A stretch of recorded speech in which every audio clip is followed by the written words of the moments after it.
Swastiastu. Di sini kami akan menjelaskan struktur dan contoh dari teks anekdot. Sebelum kami memulai, kami akan memperkenalkan diri terlebih dahulu.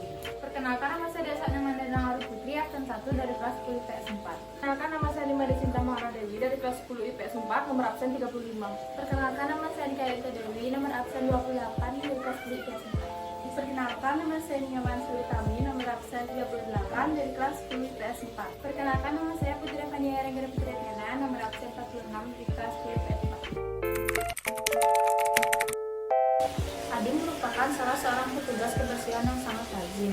Dia memiliki tugas untuk menyapu pinggiran jalan trotoar. Adi pun harus memastikan jika sudah tidak ada lagi sampah yang berserakan di kawasan jalanan. Hari itu, Adi tengah menyapu di trotoar seperti biasanya, tapi tiba-tiba muncul seseorang yang melemparkan sampah dari dalam mobil di jalanan. Sampah itu dapat mengenai muka si Adi, sebab ia merasa kesal karena pekerjaannya dihina. Adi pun akhirnya mengejar mobil itu. Dia akhirnya pun berhasil membuat mobil itu berhenti serta pengendaranya turun dari mobil. Pengendara itu pun merasa kaget pada saat ia melihat Adi. Adi pun langsung marah-marah kepada si pengendara mobil itu.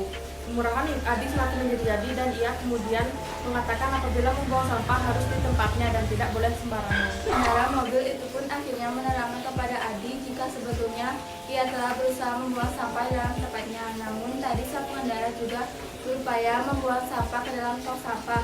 Begitu melihat ada tong sampah, sang pengendara pun akhirnya langsung membuang sampah itu. Namun sayangnya si pengendara salah kira, ia mengira jika Adi adalah tong sampah. Tidak terima disebut mirip dengan tong sampah, akhirnya kemarahan Adi pun memuncak. Ia memukuli sang pengendara mobil dengan menggunakan sapunya. Sang pengendara pun tidak dapat mengelak, serta hanya bisa pasrah. Kali ini ia benar-benar jerah untuk tidak membuang sampah sembarangan.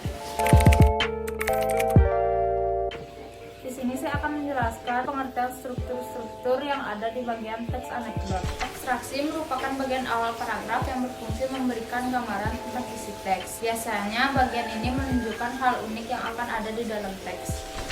Orientasi adalah bagian yang menunjukkan awal kejadian cerita atau latar belakang bagaimana peristiwa terjadi. Biasanya penulis bercerita dengan detail di bagian ini.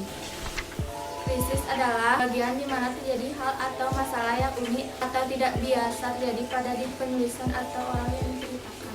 Reaksi adalah bagian bagaimana cara penulis atau orang yang ditulis menyelesaikan masalah yang timbul di bagian krisis tadi.